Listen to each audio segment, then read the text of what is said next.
you find yourself wandering, not with your body, but with your imagination, across the pale sands of an ancient desert. The land is not empty, although from the horizon it may appear so. This is Nubia, a stretch of earth that once carried traders, soldiers, scribes, and messages between the powers of the Nile Valley and the far reaches of Africa. To the north lies Egypt, a land of papyrus scrolls, pharaohs, and pyramids.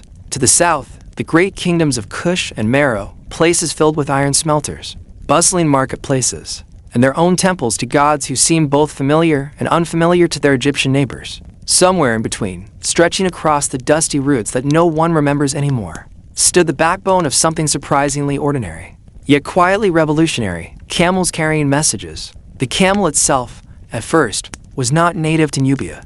For thousands of years, people in the Nile Valley relied on the donkey, that stoic little beast of burden, to carry loads across the rocky terrain. But as time passed, as kingdoms expanded their reach, and as deserts stretched like barriers between peoples, the donkey proved too fragile. It could not carry as much, it needed more water, and its pace was unfit for the increasingly long stretches of barren land. Then came the camel, a strange animal at first glance: its long legs, its awkward gait, and its habit of chewing endlessly even when there seemed to be nothing in its mouth. Archaeologists debate when exactly camels arrived in Nubia. Some evidence suggests as early as the first millennium BCE, while others believe they came later, perhaps with merchants from Arabia. Whatever the exact date, the introduction of camels changed the tempo of life. With them, a message could travel from one fort to another, from one village to the royal court, in a fraction of the time it once took. In the hot, slow world of ancient communication, this was no small matter. Imagine a royal scribe in Meroe, the capital of the Kushite kingdom,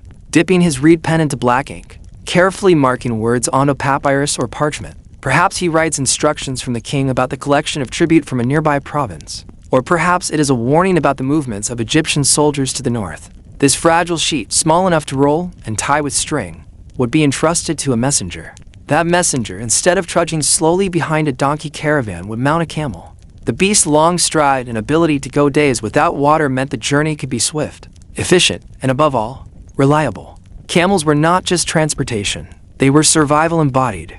Their padded feet could cross sand that would sink a donkey. Their humps, filled not with water, but with fat, allowed them to travel for days with little to eat. A single camel could carry a rider and his load across lands where human endurance alone would fail. For this reason, Nubians came to prize them not only as beasts of burden, but as lifelines. In time, they developed a kind of postal system. Though it was nothing like the organized networks of later empires, it was looser, slower, and dependent on trust between communities. The desert was not simply empty space. Along the routes where camels trudged, there were wells, some dug by hand, others naturally occurring. Small settlements grew around these water points, often nothing more than a cluster of huts, a few date palms, and the smell of animals.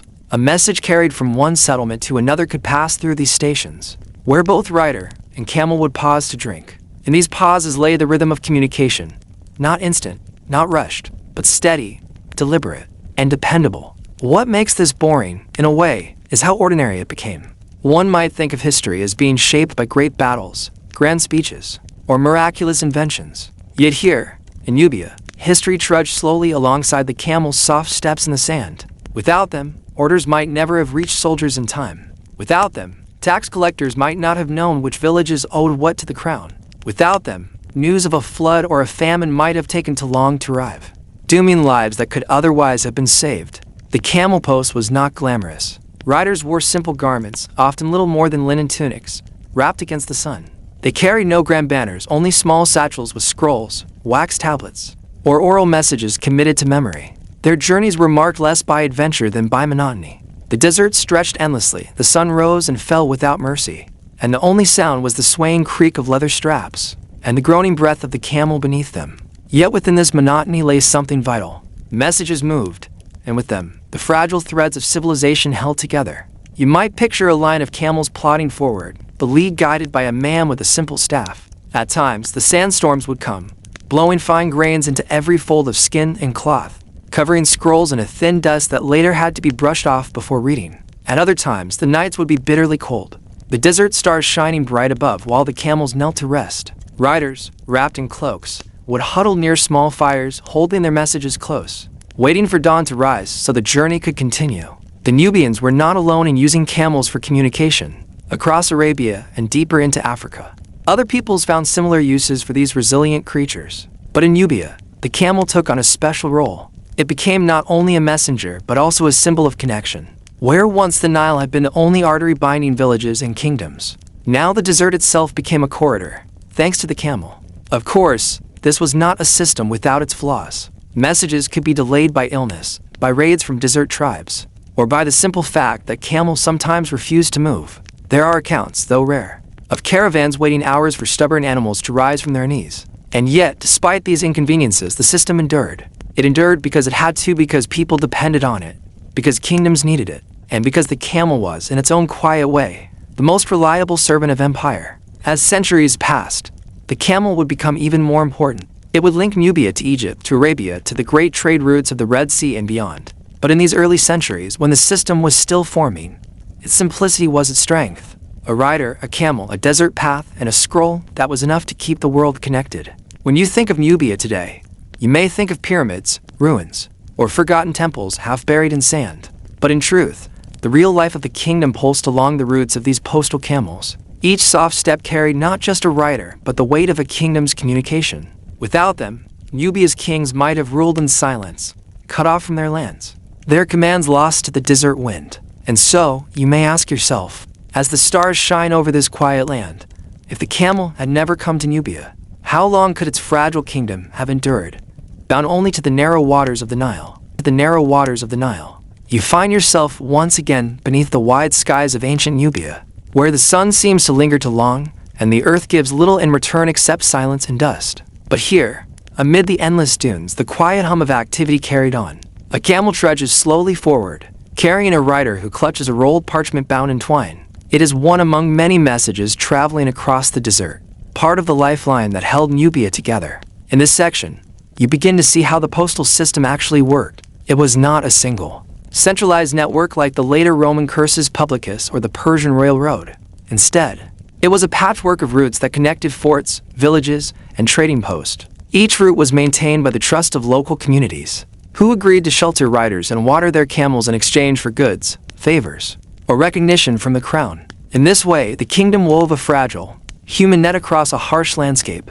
The riders themselves were often men of humble origins. They were not nobles or soldiers of rank, but messengers, trusted for their endurance and discretion. To carry a royal decree was both an honor and a burden. They knew that if the message was lost, the consequences could be severe. Yet they also knew that their names rarely appeared in records, for their role was functional, not celebrated.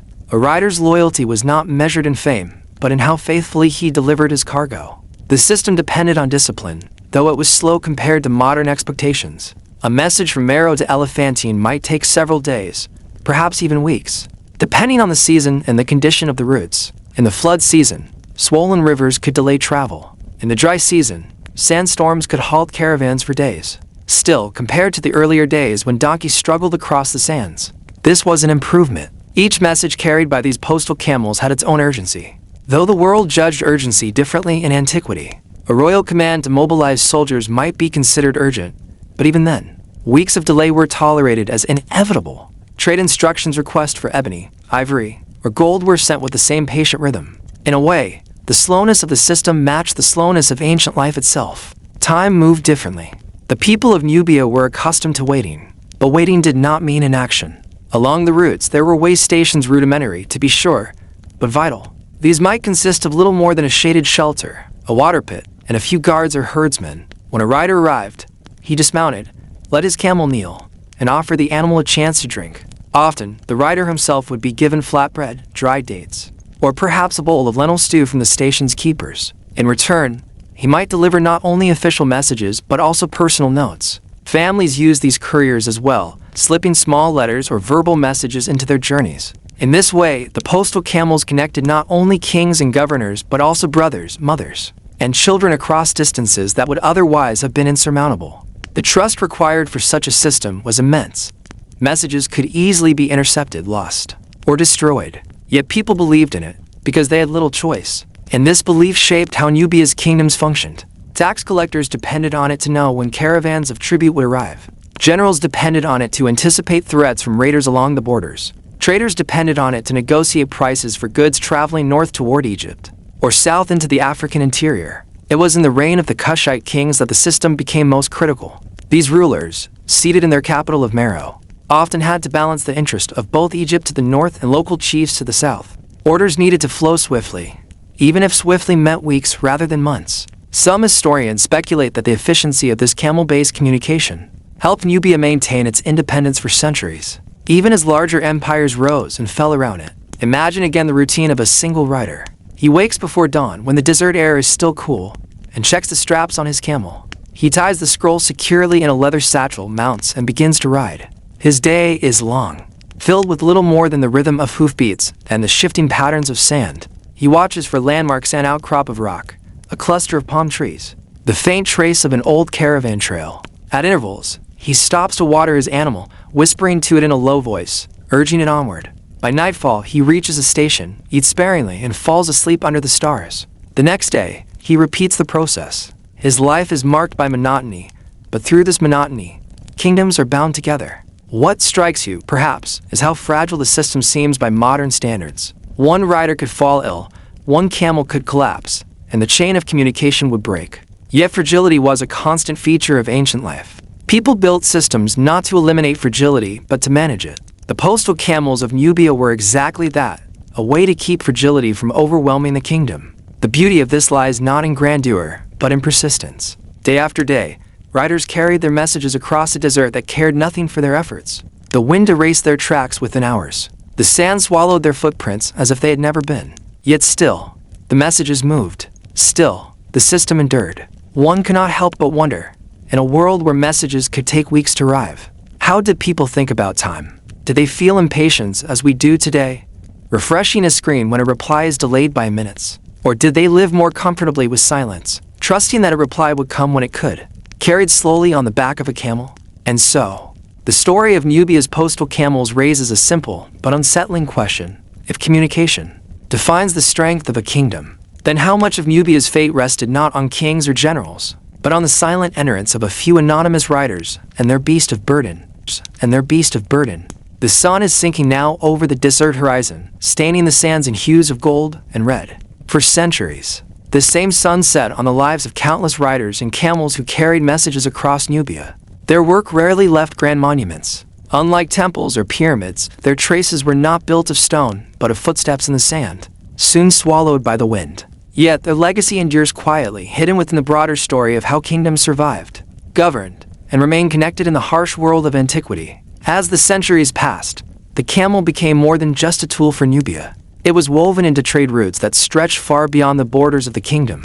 What began as local postal paths slowly intertwined with the great arteries of trans-Saharan commerce. By the first centuries of the Common Era, caravans were carrying not just messages, but goods, ivory, gold, incense, and ironwork from the heart of Africa to the bustling markets of the Mediterranean. The humble postal system of Nubia had, in a sense, laid the foundation for these greater exchanges by proving that the desert could indeed be crossed, not just survived but traversed regularly. Yet, in focusing on the larger trade networks, one must not forget the smaller scale, the local messages, the simple notes of administration, the family letters entrusted to riders who stopped at village wells. These daily acts of communication formed the lifeblood of ordinary governance. A royal edict might have traveled with the same urgency as a request for grain between villages, for both carried weight in a land where survival was measured in bread and water. The camel, indifferent to the message it bore, treated all burdens the same. The Nubian system was not alone in this development. Across the Red Sea, Arabia was building its own camel-based routes. Further east, in Persia, a highly organized postal network with relay stations was taking shape, designed for speed and efficiency. Compared to these systems, Nubia's may appear modest. It lacked the formalized relay stations of Persia or the imperial oversight of Rome. But modesty was its strength. By remaining flexible, rooted in local trust and small stations, it adapted easily to the unpredictable conditions of the desert. What is most striking is how little recognition these couriers received. Their names are absent from stone inscriptions. They left behind no autobiographies or heroic songs. Their anonymity, in fact, is part of why their history feels boring at first glance. But perhaps this is also why their story matters. History is not only made by those who stand in the halls of power or carve their victories in granite. It is also made by those who walk day after day, year after year across sand and silence, carrying the fragile words that allowed a kingdom to function. Consider for a moment what it meant for the rulers of Nubia. Without the camels, they might have been confined to the narrow corridor of the Nile, their authority weakened by distance. With the camels, they reached further into the desert, into trade, into diplomacy. The postal routes were not glorious, but they were essential. They made it possible for kings to command, for merchants to plan, and for families to stay connected. The decline of Nubia did not come suddenly. Over time, shifting trade routes, pressures from neighboring powers, and changes in the environment slowly unraveled the strength of its kingdoms. But the camel remained. Long after the glory of Meroe faded, long after temples were abandoned, the camel still carried messages and goods across the sands. The institution of the desert courier outlived the kingdom itself. It endured into medieval times, linking Nubia to Arab traders, to Islamic pilgrims, and to new political powers rising in the region. This endurance suggests something profound. The legacies we remember are not always those that were celebrated in their own time. Nubia's pyramids crumble under the weight of centuries, but the routes carved by camels through the desert remain alive as long as people needed them. The silence of these couriers shaped the rhythm of communication across a land that might otherwise have been cut off from itself. Today, archaeologists uncover fragments of this story, traces of ancient wells, remnants of outposts, faint carvings left in stone. Together, they hint at the quiet system that once tied Nubia together. They remind us that communication so ordinary, so easily overlooked is often what allows civilizations to endure. And so, as the stars emerge over the desert, you may find yourself reflecting, perhaps the strength of Nubia was not written only in its pyramids or its kings, but also in the soft, patient steps of camels crossing the sand, carrying fragile words through silence. If the fate of kingdoms could depend on something so quiet, so ordinary, then what? You might wonder, are the unnoticed systems today upon which our own world quietly depends? You may imagine knights, castles, and cathedrals when you think of medieval Europe. The clang of swords, the chants of monks, or the towers of kings. Yet behind the noise of battles and prayers, another rhythm beats steadily. One that was far less glamorous, but no less important. The scratching of quills on parchment, as tax collectors carefully wrote down who owed what. This, perhaps, is among the most boring details of history. And yet, it is in these records, these endless columns of names and numbers, that we see how kingdoms survived. Taxes in the Middle Ages were not uniform. Each kingdom, duchy, and manor had its own rules, shaped by tradition, privilege, and negotiation. In England, after the Norman conquest of 1066, the Domesday Book of 1086 provided one of the most detailed tax surveys in history. But this was not a sudden invention. Across Europe, rulers had long relied on tax collectors, sometimes clerics, sometimes lay officials who traveled from village to village, inspecting fields, tallying harvest, and demanding payment. The work was not dramatic. A collector would arrive in a village, often accompanied by guards, and sit down in the local hall or church. Villagers would line up one by one to declare their land, their animals, their tools. The collector, quill in hand, would note it all. Wheat, barley, sheep, cattle, even beehives, all could be taxed. Sometimes the tax was paid in coin, but more often it was in kind: sacks of grain, bundles of wool, barrels of ale. The collector's job was to ensure that the lord, the bishop, or the king received what was due. Life for these collectors was a mix of tedium and tension. On one hand, much of their work was repetitive, tallying, recording, and storing goods. On the other, they were deeply unpopular. Villagers resented their presence, for they were reminders of obligation. Many stories survive of peasants hiding livestock, miscounting their harvest, or even lying outright to reduce their taxes. Collectors, in turn, were trained to detect deceit. They counted footprints in the snow, searched barns for hidden cows, or questioned neighbors about each other's wealth. Their records became a weapon of accountability, one that often cut deep into the lives of ordinary people. But taxes were not merely about money or goods. They were about survival of both rulers and ruled. For a king, taxes provided the means to raise armies, build fortifications, and hold court. For villagers, taxes were the price of protection, however imperfect. In exchange for their contributions, they were shielded, at least in theory, from raiders, rival lords, or foreign invaders. The balance was delicate. Too heavy a tax could spark rebellion. Too light, and the ruler could not sustain power. Consider, for instance, the English system of geld, a land tax inherited from Anglo-Saxon times. It was not glamorous, but it was precise. Fields were measured in hides, a unit not of size but of productivity, representing how much land could support a household. Every hide paid geld, and collectors ensured no hide went untaxed. Similar systems existed in France, the Holy Roman Empire, and beyond, each with their own terms. But the principle was the same: count, record, collect, At times, entire villages were assessed collectively. This could create strange dynamics. If one household was short, others might be pressured to make up the difference. Neighbors watched each other closely, not out of friendship, but out of obligation. Taxation, in this way, bound communities together, though often in resentment rather than solidarity. The collectors themselves often rose from humble origins. Literacy was their greatest skill, for not everyone could read or write. To hold a quill and fill a parchment with orderly Latin phrases was to wield power. Their records outlived them, stored in chests, monasteries, or royal treasuries. Some survive today, giving historians insight into the minutiae of medieval life. How many pigs a village owned? How many mills turned on a stream? How many beehives buzzed on a lord's land? These details may seem dull, but they are the building blocks of history. And so, you see that the medieval kingdom was not sustained only by knights on horseback or kings in their courts. It was sustained equally by the slow, steady work of tax collectors, whose ink bound together the obligations of rulers and ruled. Without them, castles could not be built, wars could not be fought, and churches could not rise. Still, one wonders, did the collectors themselves ever reflect on the weight of their task? Did they feel pride in their careful ledgers, or only boredom? Did they see themselves as servants of justice, or as tools of oppression? History does not say.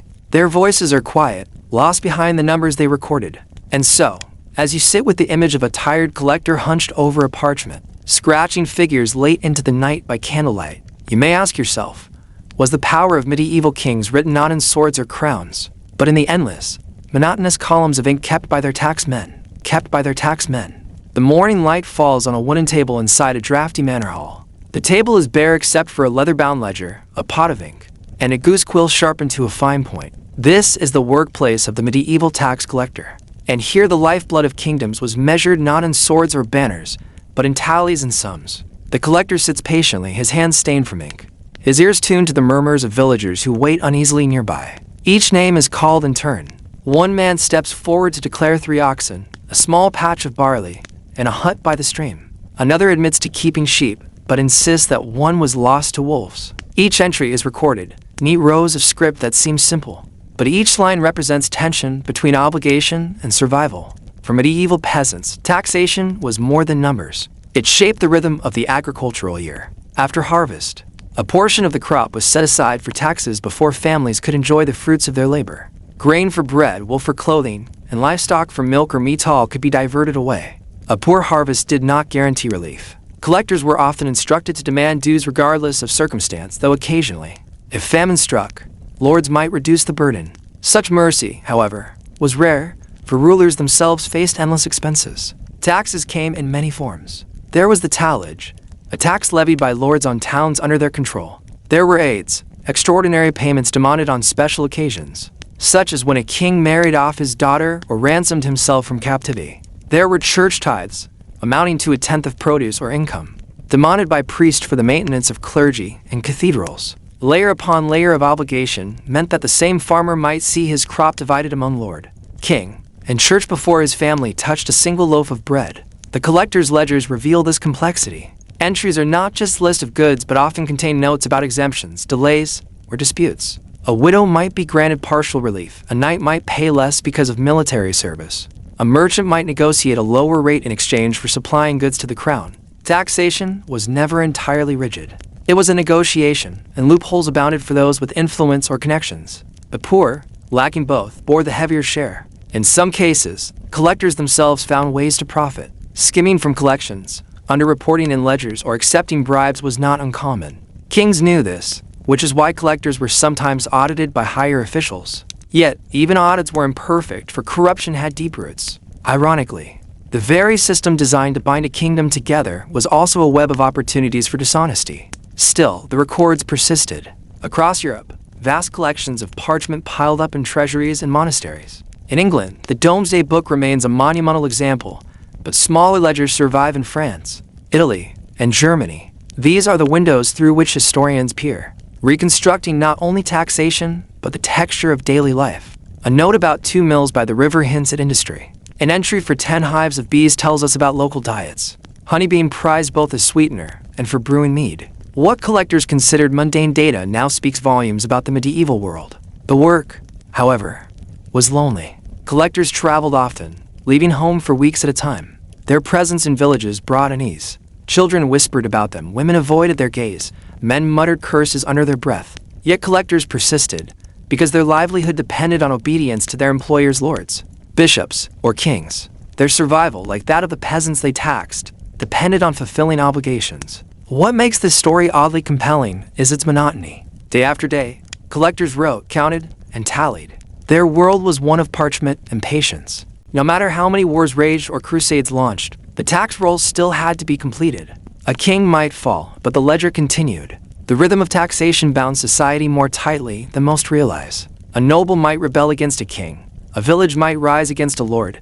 But in the end, the ledgers endured. They were rewritten, adjusted, expanded, but never abandoned. To abandon them was to abandon rule itself. And so, one wonders, in a world where kingdoms rose and fell, and wars destroyed villages overnight, why did the habit of record keeping, of writing down names and numbers, persist with such quiet determination? Was it because rulers needed wealth, or because the very act of writing gave them power over the invisible threads of obligation? Threads of obligation? The hall is silent except for the faint scratch of quill on parchment. The collector dips the nib into ink again, his hand steady, his script practiced. Each line he writes is not just a record of a tax, but a fragment of life preserved in a form that will outlast both the villager who pays and the collector who writes. In the quiet repetition of ink and number, medieval society sustains itself. By the later Middle Ages, taxation had become more formalized, and the ledgers grew in both size and ambition.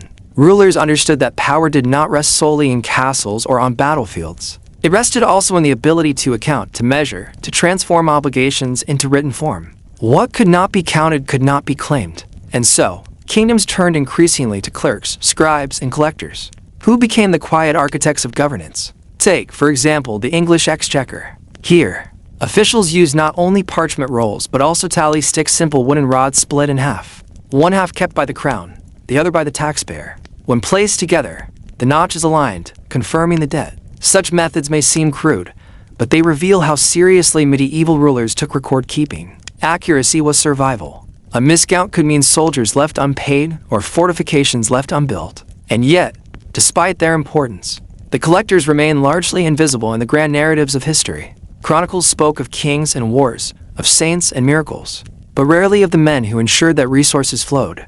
Their silence is perhaps the greatest measure of their success. They did not need to be seen, only to be accurate. Their work was monotonous but essential, a rhythm of society that persisted regardless of drama. What is left to us now are the traces. The Domesday Book, still preserved after nearly 1,000 years, stands as a monument not to conquest but to counting. Smaller ledgers stored in dusty archives tell of forgotten villages, vanished mills, and households long dissolved into memory. In their dry details, they preserve the texture of lives once lived: the pig herder with 3 swine, the widow with a half-acre of barley, the miller whose stream once turned a wheel. Without the collectors, these people would be invisible. Through taxation, their names survive.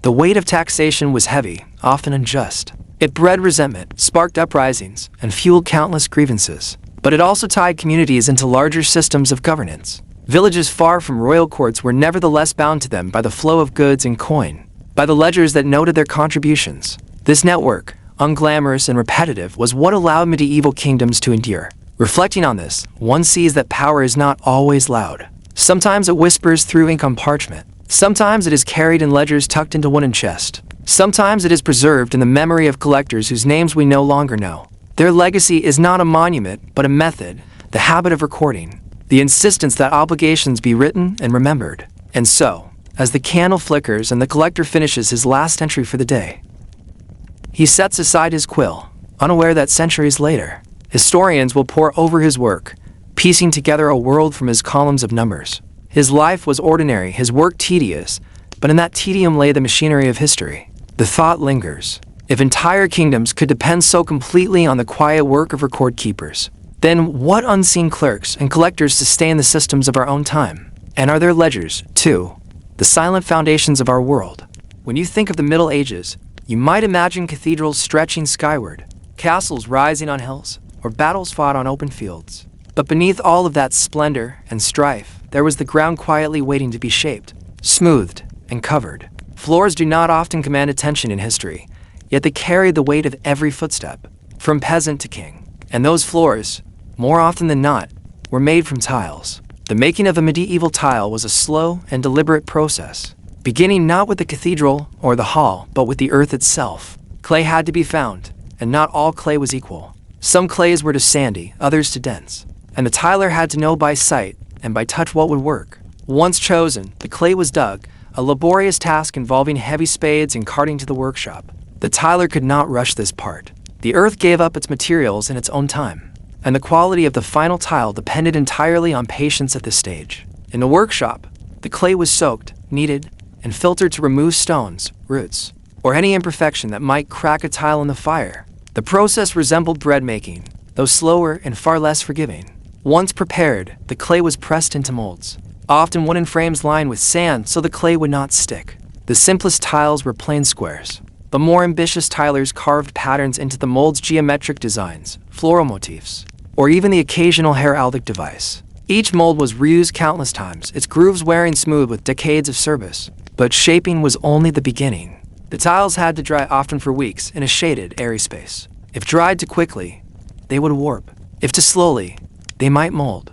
The tiler kept watch, adjusting their placement, turning them to ensure even exposure, checking for hairline cracks that could ruin a batch. This was the part of the craft that demanded patience most of all. A tile that looks sound today might crumble tomorrow, and the tiler could only wait. When the tiles were finally dry, they were ready for the kiln. The firing of tiles was both science and art, though the medieval tiler might not have called it so.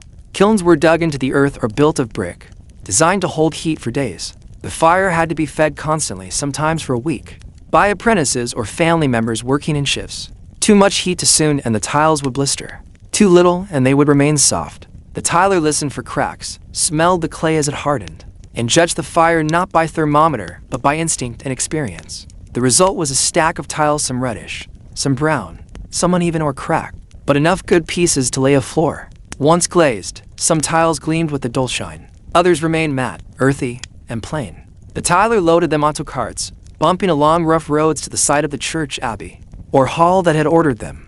It was unremarkable work, and yet entire spaces were transformed by it. To walk into a medieval hall tiled in patterned squares was to feel a sense of permanence. Stone walls might crumble, wooden beams might rot, but the tiled floor endured. Each tile was a small act of patience multiplied into a surface vast enough to host feasts, sermons, or coronations. Kings dined on them, monks prayed on them, children played on them, and no one spared a thought for the hands that had dug, kneaded, dried, and fired the clay. You, sitting here now, may imagine yourself standing in a dim medieval church. The air is cool, smelling faintly of wax and damp stone. Your feet rest on patterned tiles, red and yellow diamonds, their edges worn smooth by centuries of use. They are ordinary, unassuming, and yet they have outlasted almost everything else around them. They hold the memory of every step taken upon them, quietly enduring.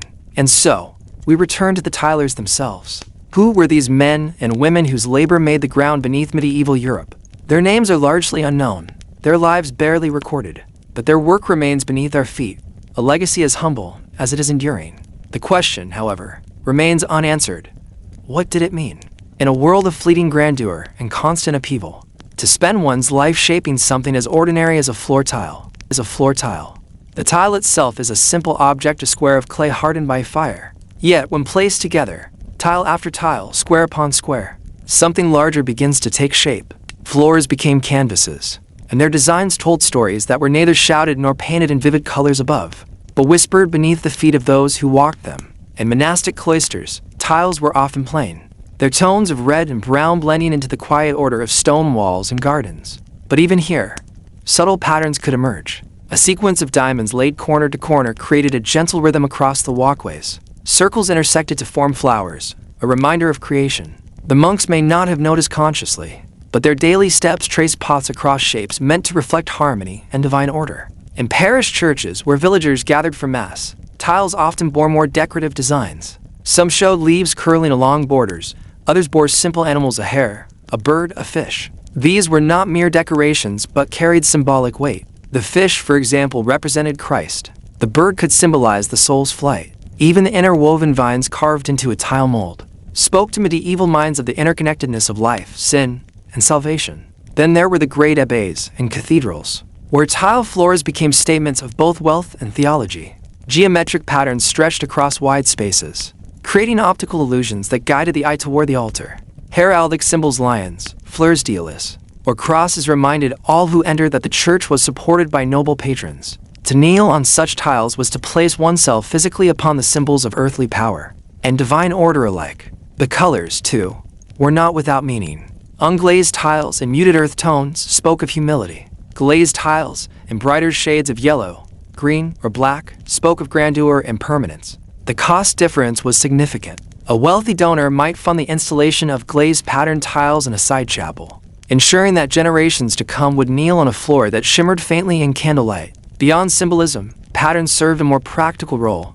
They organized space. In large halls, tiled borders could frame where the Lord's chair stood or mark the separation between sacred and secular zones. In marketplaces, simple geometric floors made stalls more orderly. Even in modest homes, a few patterned tiles set into an otherwise earthen floor gave structure, signaling wealth or care. And yet, as with so much of medieval life, these designs were not the creation of individual genius, but of repetition. Tile molds were reused across decades and across regions. A lily pressed into clay in one village might match the same lily pressed into clay 100 miles away. Patterns spread not through fame, but through practice, as apprentices carried molds and techniques from workshop to workshop. You may imagine, then, the strange dual nature of these floors.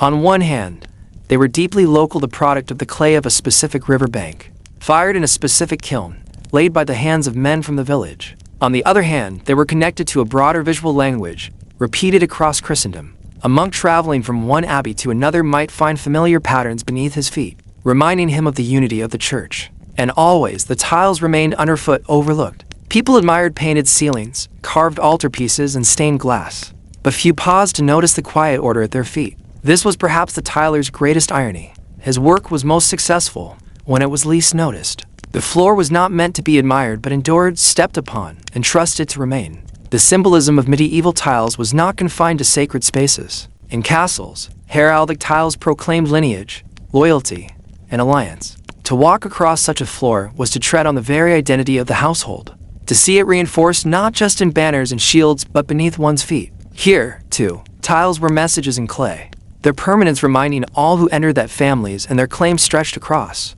generations. And yet, with all their patterns and colors, tiles remained fragile. They chipped, cracked, and wore smooth with time. Monks patched broken sections. Lords replaced missing pieces. The floor was never finished. It was always in the process of maintenance, always shifting beneath the illusion of permanence.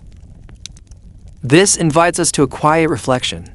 In a world where permanence was sought in stone and glory in art, why did so much meaning find its place in something destined to be walked upon and worn away? If you were to walk into certain churches or castles of Europe today, you might notice something beneath your feet that seems both ordinary and remarkable. A patch of floor, its colors faded, its edges worn smooth, its patterns dulled by centuries. These are the medieval tiles, survivors of centuries of footsteps, wars, neglect, and restoration. They endure, but only barely. Fragile reminders of a craft that once filled entire workshops with heat, dust, and patient repetition. Many tiles have not survived at all. Floors cracked when foundations shifted, or they were pulled up to make way for wooden planks, marble, or more fashionable stone. Some were broken and used as rubble in walls. Others lie forgotten beneath layers of later construction, still intact but unseen.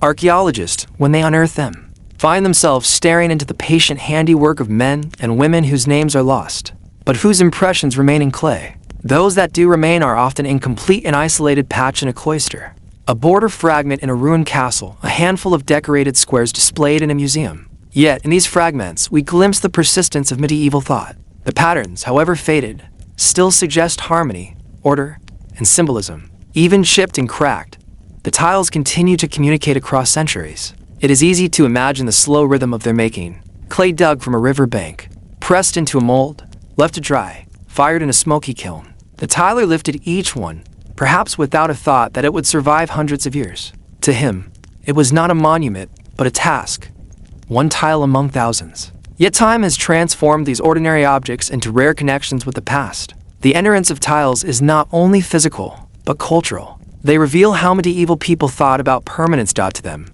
eternity was sought in heaven, not in clay floors. And yet, by shaping, firing, and laying these small squares, they created something that outlasted dynasties, outlived revolutions, and persisted quietly into the present.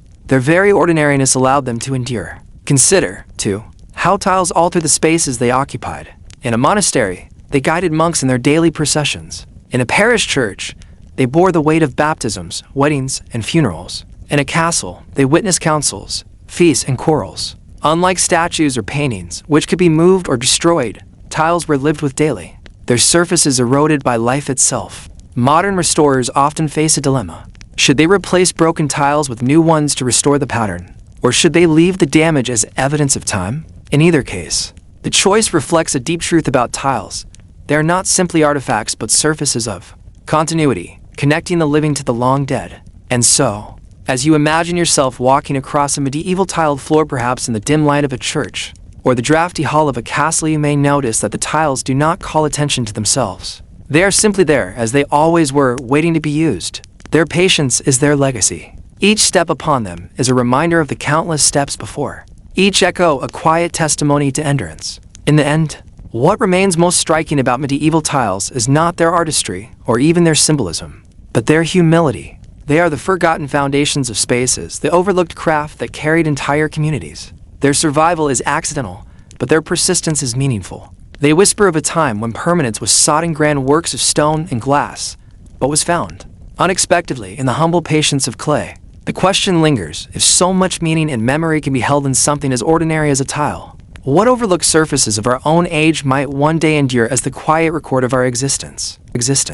When you picture the Middle Ages, your mind might leap to knights in armor, monks in cloisters, or peasants in fields. Less often do you imagine bees. Yet in an age without refined sugar, bees were essential. Their honey was sweetness itself. Their wax lit the darkness, and their quiet labor shaped the rhythm of rural life in ways both ordinary and profound.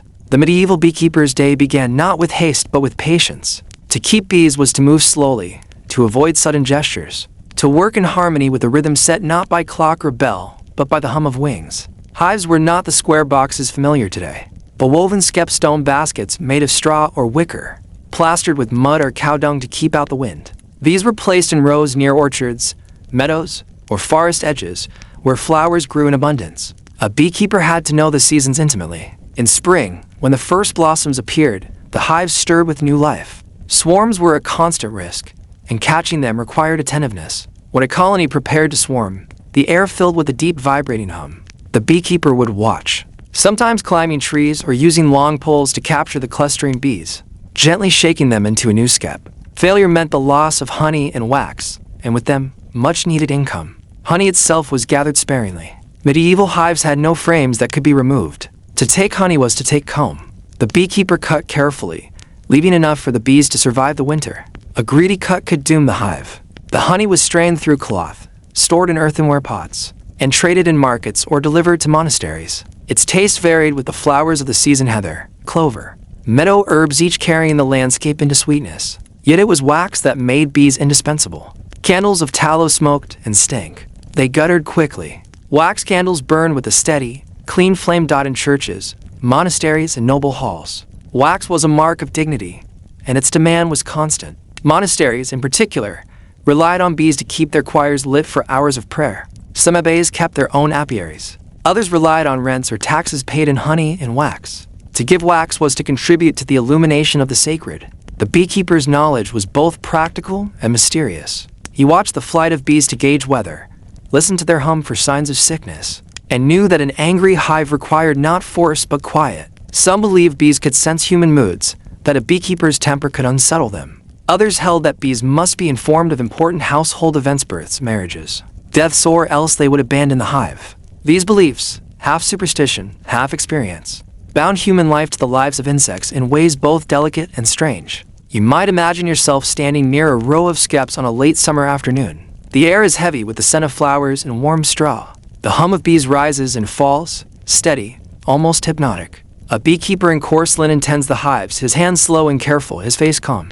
It is quiet work, yet vital, for in those small domes lies sweetness, light, and the fragile link between survival and scarcity. So much of medieval life depended on patience, and few crafts embodied patience more than beekeeping. To harvest too soon, to disturb too roughly, to neglect too long, all were errors with consequences. The beekeeper lived not by conquest or command, but by attunement. His livelihood built on the willingness to wait, to watch, and to accept the rhythm of bees.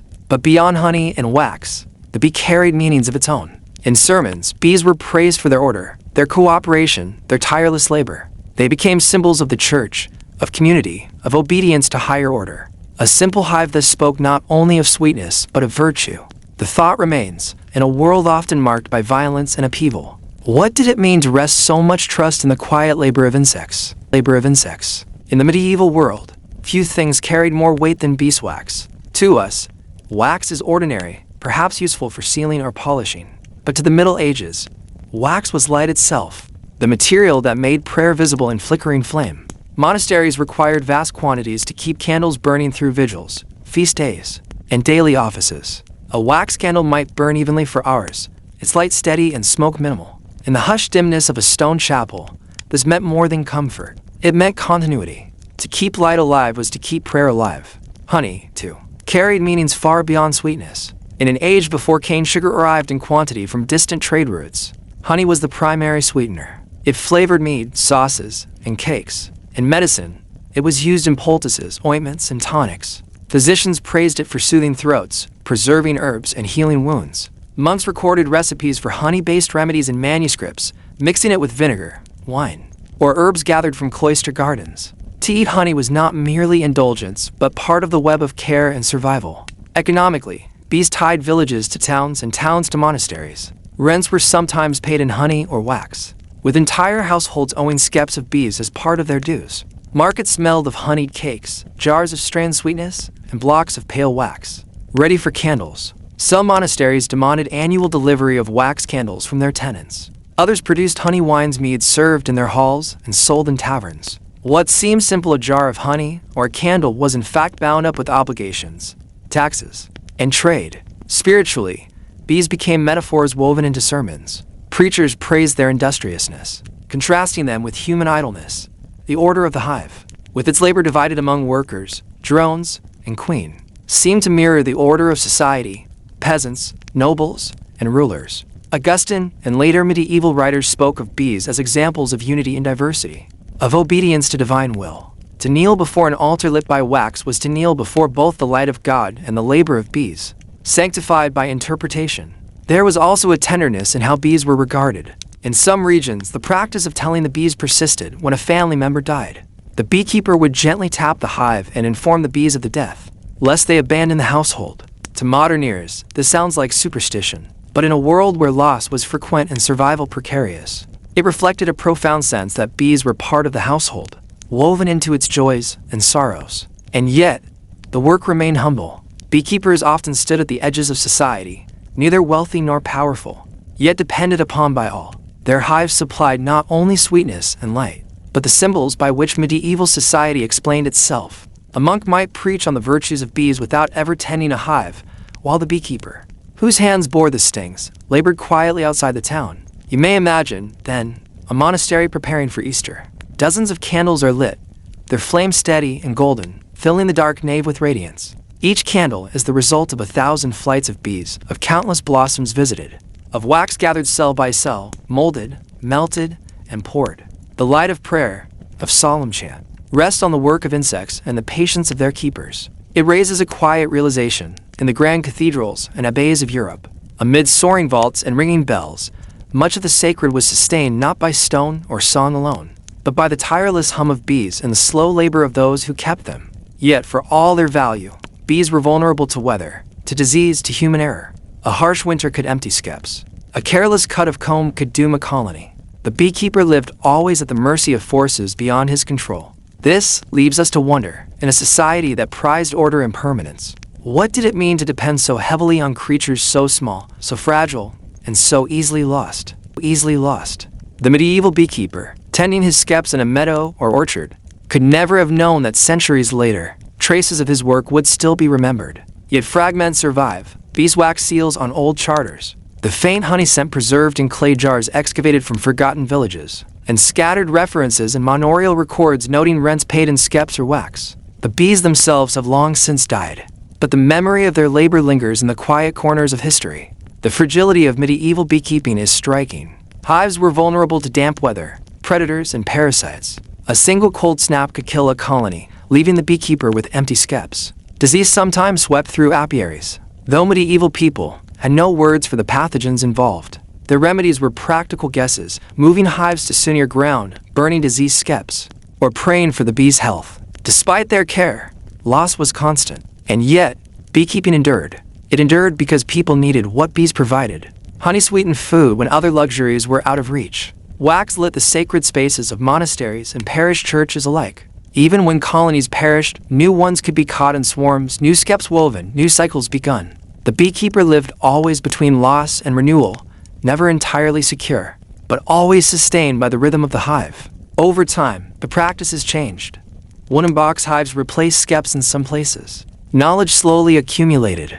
By the early modern period, scholars began to study bees more closely, writing treatises on their behavior, their biology, their order. But at heart, the work remained the same: watching, waiting, respecting the fragile balance between human need and insect labor. Today, some of those medieval tiled cloisters and stone abbeys still carry the faint memory of bees. Candles flickering in their chapels trace their lineage to hives long vanished. Mead, brewed once more in craft traditions, recalls the honey drinks of medieval feast. And scattered across the countryside of Europe, archaeological digs sometimes uncover the remains of skeps, fragile and collapsed, yet still bearing witness to the quiet partnership between human and bee.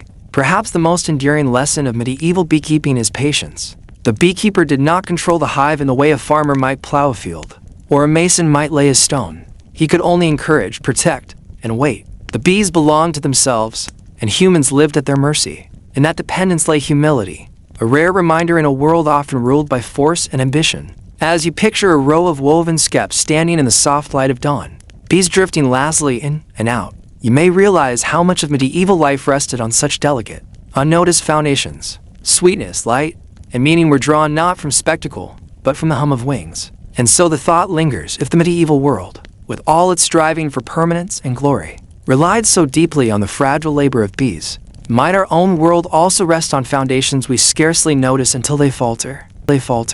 When we imagine medieval life, it is easy to picture castles, knights, or bustling markets, but far less often do we think of something as ordinary as pillows. And yet, in the quiet hours of night, every person from peasant to king laid their head upon some sort of cushion. How those pillows were made, what they were stuffed with, and who could afford the softest ones is a story both humble and oddly revealing. The materials for medieval pillows varied widely according to wealth and region. In the grand halls of nobility, pillows might be filled with down feathers, carefully plucked from geese. Down was prized for its softness, its ability to cradle the head in comfort. But such pillows were costly, a luxury as much as silk were fine spices. To own one was to display not only refinement, but resources, the ability to spare geese for their feathers and servants for the work of plucking and sewing. For most people, sleep was a rougher matter. Common households often stuffed their pillows or what passed for them with straw, hay, or even dried rushes. These improvised fillings were scratchy, lumpy, and far from luxurious. Over time, the straw broke down into dust, needing replacement. But they served their purpose, a buffer between head and hard boards, a minimal comfort at the end of long laboring days. Pillow coverings were just as varied. Wealthy households used linen or even embroidered silk. The fabric dyed in deep hues to match their bedding. In poorer cottages, simple sackcloth or coarse wool sufficed. A pillow might be no more than a cloth bag tied at the end, reused again and again until it frayed. Despite these differences, one thing united all medieval sleepers: pillows were more than just bedding. They were objects of symbolism, status, and even ritual. Monks, for instance, often slept without pillows at all, as an act of humility and self-denial. By contrast, nobles displayed pillows in great numbers, sometimes embroidered with heraldic symbols, sometimes heaped upon ceremonial chairs where they were never meant to be slept on. As you drift with this image in mind, imagine a dim medieval chamber, rushlight flickering, the smell of smoke from the hearth lingering in the air. A straw-filled pillow waits on a wooden bedstead, while in the castle up the hill, a noble rests his head on a cushion of goose down. In both places, the night deepens, and sleep, however humble or soft, draws them into the same silence. If a medieval pillow was more than a simple sack of stuffing, then it owed its existence to networks of craft and trade that rarely appear in grand chronicles. Yet, behind every embroidered pillow in a noble chamber, or every lumpy cushion in a peasant hut, there was labor: spinners, weavers, feather pluckers, and traders who carried materials across towns and rivers. Let us begin with the cloth itself. Linen, one of the most common fabrics for pillow coverings, came from flax. Growing flax was laborious, requiring careful sowing, soaking, and beating of stalks before fibers could be spun. In villages, women often spun flax thread at home, turning it into linen with hand looms. The resulting fabric could be coarse or fine, depending on the care of the spinner and the skill of the weaver. A fine linen pillowcase signaled not only wealth but connections to skilled artisans. Wool, too, found its way into pillow covers. Sheep dotted the landscapes of medieval Europe, their fleeces sheared in spring. The wool might be carded, spun, and woven locally, producing strong cloth. Coarse woolen pillow covers were durable, though less pleasant to rest upon.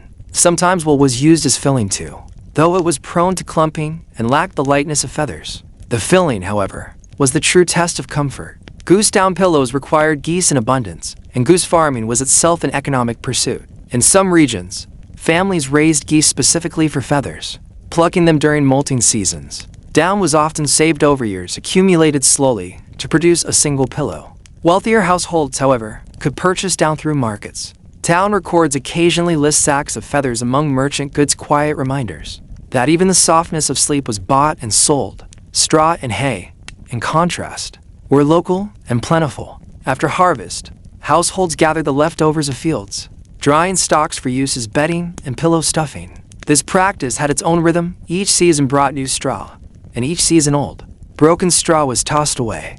The pillow thus reflected the cycle of agriculture, renewed with every harvest. The making of a pillow was often a domestic task. Women stitched fabric bags, filled them with what was available, and closed them with coarse thread. In wealthier households, servants might prepare feather pillows, sewing them with tighter seams to prevent feathers from poking through. Occasionally, guild-trained embroiderers decorated pillowcases with intricate designs, flowers, vines, or religious symbols. These decorative pillows were rarely for sleeping. They were for display, part of the subtle theater of wealth. Trade extended this quiet economy. Feathers moved from countryside farms into city markets. Linen and wool cloth circulated between villages and towns. Even silk, imported from distant lands, sometimes found its way into noble pillow covers. Each material carried with it the story of laborers and merchants who rarely appear in chronicles, but whose work shaped the texture of medieval nights. It is easy to forget that comfort is a kind of privilege. For the peasant who slept on straw, comfort was measured in small increments, whether the straw was fresh, whether the sackcloth cover was intact, whether the wooden bed was dry and free of vermin. For the noble, comfort was layered, feather upon feather, linen upon silk, the result of labor drawn from lands near and far. Yet in both cases, the pillow was a quiet necessity, never celebrated, but always present. And so, as we imagine these medieval pillows, we might ask, was comfort itself a hidden form of wealth, no less powerful than land or coin? By the late Middle Ages, pillows had taken on meanings that went far beyond their usefulness in sleep. They were objects woven into ceremony, religion, and status, sometimes displayed in public spaces where no one ever meant to rest upon them. In these roles, pillows became symbols of authority and dignity, as significant in their way as a crown or a throne. Consider the coronation of a medieval king. During the rite, sacred relics and crowns were often carried upon cushions, pillows covered with rich silk or velvet, embroidered in gold thread. These cushions were not made for comfort but for reverence. They elevated sacred objects, both literally and symbolically, ensuring that no holy crown or relic touched bare wood or stone. To place such an item upon a pillow was to mark it as worthy of honor. In noble households, pillows also carried a performative role. Ceremonial chairs and benches were piled with embroidered cushions, each stitched with coats of arms, family symbols, or scenes from scripture. Guests who entered such a hall would read these pillows as one might read a book, signs of wealth, lineage, and devotion. In many cases, the pillows were never slept on, never even touched. They existed purely as silent declarations of status. Religion shaped pillow use in other ways. While monks and ascetics often denied themselves pillows as a mark of humility, liturgical life sometimes incorporated them in subtle forms. Priests might kneel upon cushions during long prayers, or relics might rest upon embroidered pillows in church displays. Here the pillow served as a threshold between the sacred and the everyday, a soft buffer marking the presence of holiness. In more private settings, pillows carried intimacies. Some were gifted at marriages, embroidered by hand, meant to be shared in the new marital bed. Others appeared in wills, passed from parent to child as part of household inheritance. In inventories, we find them listed alongside candlesticks, wooden chests, and blankets, valued enough to be noted, though rarely described. A pillow, after all, was too ordinary to invite detail, yet valuable enough to pass on. Even the humble straw pillow could carry meaning. Its renewal each harvest tied it to cycles of labor and survival. For peasants, the freshness of straw marked the passing of seasons, the small improvements in comfort that followed the rhythm of the fields. The act of shaking, fluffing, and replacing a pillow was part of the texture of rural life, rarely recorded, yet repeated by countless hands over centuries. And yet, despite these layers of meaning, the pillow remained fundamentally silent. It was not celebrated in chronicles, not honored in poems, not carved into monuments. Its role was to support, to cushion, to remain unnoticed. The noble who laid his head upon a feather pillow, the peasant who rested upon straw, the monk who chose to go without all were united by a common question at night: how to find rest in a world often full of hardship. So the pillow, in all its humble forms, becomes a symbol not only of comfort, but of the small, unrecorded details that make up human life. It asks us to look not only at kings and battles, but at sleep itself, at the nightly act that linked every class and station. For in the end, history is not only written in wars and laws, it is written in the quiet of the night, in the silent objects that touched every life. And as you imagine the medieval world, pillows filled with straw or feathers, carried in ceremonies or stitched in cottages, you might wonder, how many other unnoticed objects have shaped our lives just as deeply, quietly cushioning the weight of history.